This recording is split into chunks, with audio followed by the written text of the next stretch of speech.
12 घंटों నుంచి వెళ్ళి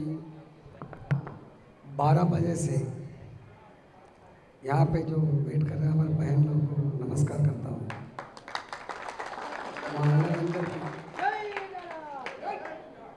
మా వేదికమైనటువంటి పెద్దలందరికీ నమస్కారం.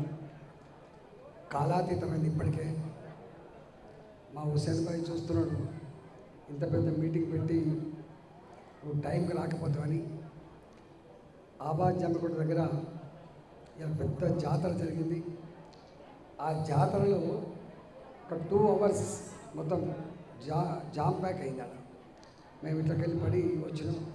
నన్ను క్షమించమని చెప్పి కోరుతున్నా, లేట్ వచ్చింది. మీ అందరికీ తెలుసు, 18 సంవత్సరాల కాలం పాటు నేను ఆ పార్టీలో ఉద్యమంలో ఉన్నా. నన్ను బయటికి పంపించింది వాళ్ళు, నేను బయటికి రాలే, వాళ్ళు బయటికి పంపించారు. నేను రాజీనామా చేయలేదు, రాజీనామా చేయమని డిమాండ్ చేసిన వాళ్ళు. మీకు తెలుసు, తెలంగాణ ఉద్యమకారుడిగా, ఎమ్మెల్యేగా కూర్చోండి, కింద కూర్చోండి.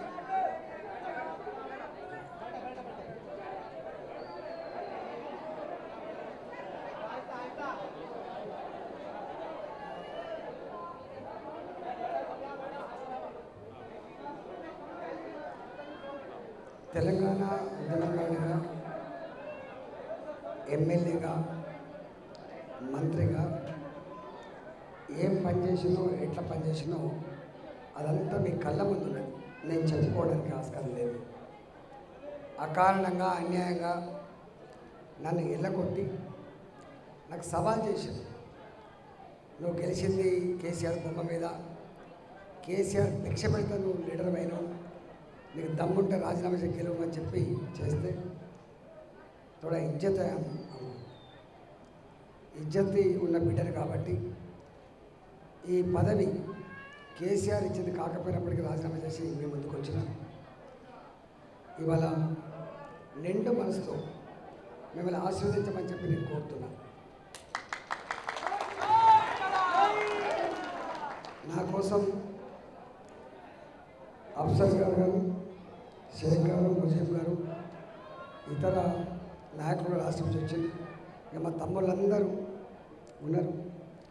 అందరి తమ్ముళ్ళు 18 ఏళ్ళుగా నాతో ఎవరైతే ఉన్నారో వాళ్ళందరూ కూడా మళ్ళీ నాతో ఉన్నందుకు వాళ్ళందరికీ నేను కృతజ్ఞత చేస్తాను. మీ నమ్మకాన్ని, మీరు ఏ నమ్మకం అయితే మా మీద పెట్టిందో ఆ నమ్మకాన్ని వమ్ము చేయకుండా తప్పకుండా మేము వెంట ఉంటా అని చెప్పి నేను మనం చేస్తాను. ఇవాళ బీజేపీ అంటే ఏదో మైనార్టీలకు కొంత ముగ్గిల్చుకుంటారనే భావన ఉంటుంది. కానీ ఆ కాలం పోయింది, ఆ కాలం పాతకాలం పోయింది. ఎవరు మా బతుకుల్లో వెలుగు నింపినా, ఎవరు మా కన్నీళ్లకు పరిష్కారం చూపినా, ఎవరు మా ఆపదలో ఆదుకున్నా, ఎవరు మా కుటుంబాలకి వెలుతురించినా, ఆకలితో ఉన్న వాళ్ళకు అన్నం పెట్టోళ్ళు, ఆపదలో ఉన్న వాళ్ళు ఆదుకుంటూ ఉన్న వాళ్ళకే ఓటేస్తాం తప్ప వాళ్ళనే ఆదుకుంటాం తప్ప. మానవత్వం, మానవ సంబంధాలు చాలా ముఖ్యం. ఇవాళ ఇక్కడ మాకు ఈ పార్టీలు, సిద్ధాంతాలు, జెండాలు కంటే కూడా మానవ సంబంధాలు గొప్పని చెప్పి. రెండవది, మీరు ఎప్పుడో ఒక మాట అంటారు, కైకోబేట ఏ పురా ఏ ఓతే రైతా అంటే మతం, కులం బట్టి పేదరికం ఉండదు. పేదరికం అన్ని కులాలలో ఉంటుంది, పేదరికం అన్ని మతాలకు ఉంటుంది. కానీ కేసీఆర్ గారు సరే కొన్ని స్कीम्स వచ్చినాయి, कल्याण लक्ष्मी, शादी विभाग आया, सभी लोगों के लिए आया था, मगर माइनॉरिटी के जो स्कीम्स था वो अभी तक पूरी तरह अमल नहीं किए थे. मैं केसीआर जी को मैं डिमांड कर रहा हूँ यहाँ से, ముస్లిం మైనార్టీల కోసం ఏ ఎకనామికల్ సపోర్ట్ స్కీమ్స్ అయితే వచ్చిందో బడ్జెట్ ఇచ్చి అమలు చేయమని చెప్పి కోరుతున్నా. ఇవాళ కూడా ఈనాటికి పంచర్ దుకాణాల కాడ మా వాళ్ళే ఉంటారు. హోటళ్ళ కాడ మా వాళ్ళే ఉంటారు, పళ్ళు అమ్ముకునే కాడ మా వాళ్ళే ఉంటారు, పూలు అమ్ముకునే కాడ మా వాళ్ళే ఉంటారు, కూరగాయలు అమ్ముకునే కాడ మా వాళ్ళే ఉంటాడు, చిన్న చిన్న బిజినెస్ చేసుకుంటారు మా వాళ్ళే ఉంటారు.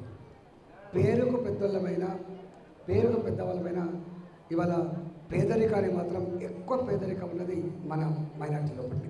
నేను చూస్తూ ఉంటా, మీరు గొప్పగా బతికిన చల్లూరు పోయినా, గొప్పగా బతికిన బిజిగి చెరిగిపోయినా, గొప్పగా బతికిన ఆబాద్ జమ్మికుంటకు పోయినా, ఎక్కడికి పోయినా కూడా ఏంటంటే ఒకనాడు కాలం వేరు, వాళ్ళ కాలం వేరు. ఒకనాడు మనకి ఇన్ని సమస్యలు ఇన్ని బాధలు లేకుండే, కానీ ఇవాళ అనేక రకాల సమస్యలు బాధలు వచ్చినాయి. ఇవాళ ఎంత చెప్పినా ఉడవది, గన్ని బాధలు పుట్టడి దుఃఖం ఉంటుంది. నేను మొన్న మొల్లపల్లికి పోయినా, మొల్లపల్లిలో ఒక సగం ఊరు విడోస్ ఉన్నారు, భర్తలు చనిపోయిన వాళ్ళు ఉన్నారు, చిన్న వయసులో చనిపోయిన వాళ్ళు ఉన్నారు. వాళ్ళని చూస్తే నిజంగా చెల్లించిపోతాం మనం. ఎందుకు అంటే మధ్య ఏళ్ళే చనిపోయింది, 30 ఏళ్ళకే, 35 ఏళ్ళకే, 40 ఏళ్ళకి అనేక మంది చనిపోయింది. అనేక మంది భర్తలు కోల్పోయి చిన్న పిల్లలు వేసుకొని సాదేటువంటి వాళ్ళని చూస్తుంటే దుఃఖం వస్తూ ఉంటుంది. మనం నేను జమ్మికుంటలో ఒక పెద్ద మంది చచ్చిపోతే పోయినా, ఆమెకు 4 ఆడపిల్లలు 5 ఆడపిల్లలు ఉన్నారు. సంపాదించి పెట్టాను ఆయన చనిపోయింది. ఆ కుటుంబానికి ఆదుకుంటుండేవారు. ముస్లిం మైనార్టీలలో జనరల్గా మగవాళ్ళే చేస్తే ఎక్కువ ఆడవాళ్ళు బతుకుతారు, ఆడవాళ్ళు బయటికి పోయే పరిస్థితి ఉంటుంది. కానీ అలాంటి కుటుంబాల్లో జీవితాంతం అంధకారం ఉంటుంది, వాళ్ళ దుఃఖాన్ని ఎవ్వడు తీర్చలేదు. నేను అంటున్నా ముఖ్యమంత్రి గారికి, ఇవాళ మైనార్టీలు ఎవరైతున్నారో, దళిత బంధు ఎట్లయితే నువ్వు 10 లక్షల రూపాయలు చొప్పున దళితులకు ఇస్తున్నావు, మైనార్టీ పేదలకు కూడా ఇవాళ మైనార్టీ బంధు ఇవ్వాలని చెప్తున్నారు. 15 లక్షల రూపాయలు, 15 లక్షల రూపాయలు వాళ్ళకు మైనార్టీ బంధు ఇచ్చి, కలెక్టర్ల పెత్తనం లేకుండా, వాళ్ళకి బ్యాంకుల యజమాని లేకుండా, వాళ్ళ సొంతంగా ఏదైనా పెట్టుకొని బతికేటువంటి వెసులుబాటు కల్పించకూడదు.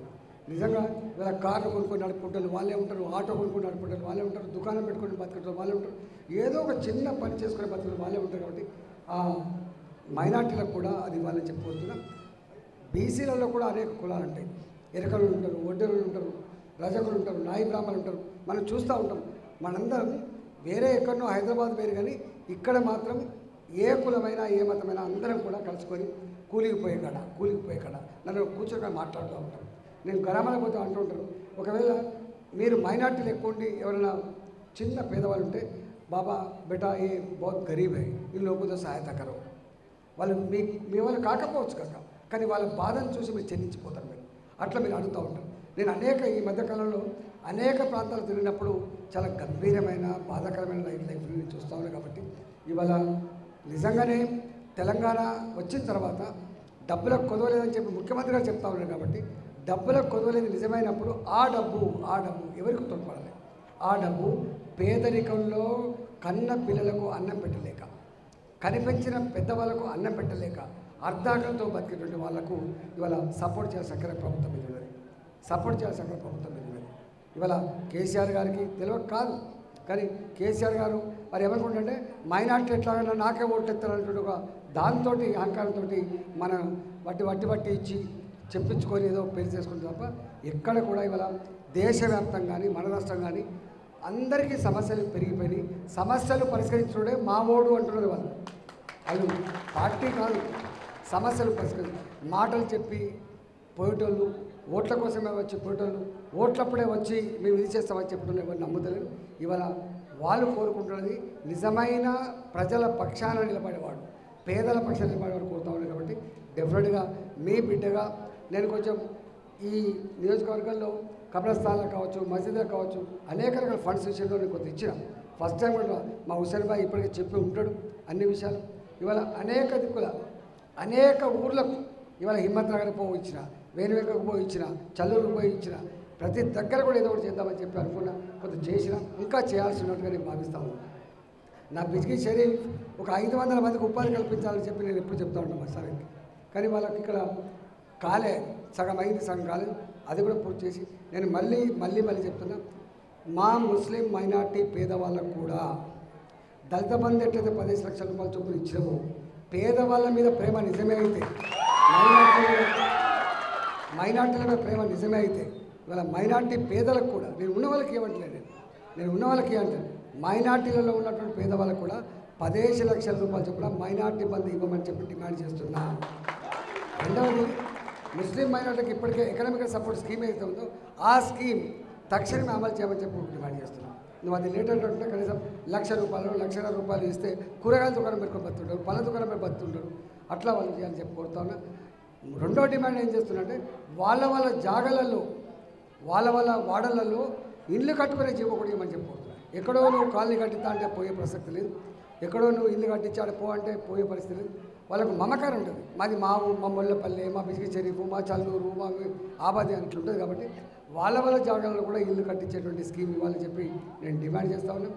ఏది ఇవాళ మీ అందరికీ నా విజ్ఞప్తి, ఇప్పటికే ఏ ఊరికి పోయినా కూడా కులం, మతం, పార్టీ, జెండాతో సంబంధం లేకుండా బిడ్డ నీకు అన్యాయం జరిగింది, కేసీఆర్ నిన్ను మోసం చేసిండు, తప్పకుండా నేను గెలిపిస్తాం, నువ్వు బాధపడకని చెప్పి ఆశీర్వదిస్తా ఉన్నారు. నా మీద ఒక్కడి మీద ఎంతమంది వస్తున్నారు? 6 మంత్రులు, 10 మంది ఎమ్మెల్యేలు, 10 మంది ఎమ్మెల్సీలు, 100 మంది నాయకులు, 100 కోట్ల రూపాయలు ఖర్చు పెట్టి 250 కోట్లు ఖర్చు పెడుతున్నారు. నాకు ఒక్క సంతోషమైంది ఏంటంటే చాలా రోజుల తర్వాత మా వాళ్ళు కొంచెం చూసి చూడొచ్చు. ఈ ఎన్నికల వరకనే చూస్తాను అనుకుంటున్నాను. మా వాళ్ళకి రేపు ఓటుకు 20,000 రూపాయలు ఇస్తారు, గుర్తుపెట్టుకో. ఏకైక ఓటుకు 20,000 దేతా కదా, 20,000 రూపాయలు చెబుతాడు. ₹1,00,000 ఇచ్చినా తీసుకోండి, ₹1,00,000 ఇచ్చినా తీసుకోండి, ఇంకా ఏమి ఇచ్చినా తీసుకోండి, కానీ ధర్మం మాత్రం తప్పదు. ఇవాళ వాళ్ళకు మన మీద ప్రేమతో ఇస్తలేదు సుమా, వాళ్ళ సొంత డబ్బు కాదు, మన మీద ప్రేమతో ఇస్తలేదు. మన ఓట్లు కావాలి కాబట్టి ఇస్తా ఉన్నాను. ఆ ఓట్లు కూడా ఎవరి కోసం వచ్చినాయి? నా కోసం వచ్చినాయి. నేను రాజీనామా చేయకపోతే ఈ ఓట్లు వచ్చేది కాదు, ఈ ఓట్లు రాకపోతే నీ ఇంటికి వచ్చేవాళ్ళు కాదు, నీకు ఇంత సాయం చేసేవాళ్ళు కాదు. ఇవాళ ఏదొచ్చినా కూడా మన కోసం వస్తున్నాయి. కాబట్టి దయచేసి, చాలా లేట్ అయింది, మళ్ళీ మీరు ఇళ్ళకి పోవాలి. కాబట్టి నేను మళ్ళీ మాటిస్తున్నా, మీ బిడ్డగా నేనుంటా. మీ హక్కుల కోసం, మీ పేదరికం పోవడం కోసం, మీకేమైనా ఫలితాలు అందించడం కోసం తప్పకుండా ఉంటా అని.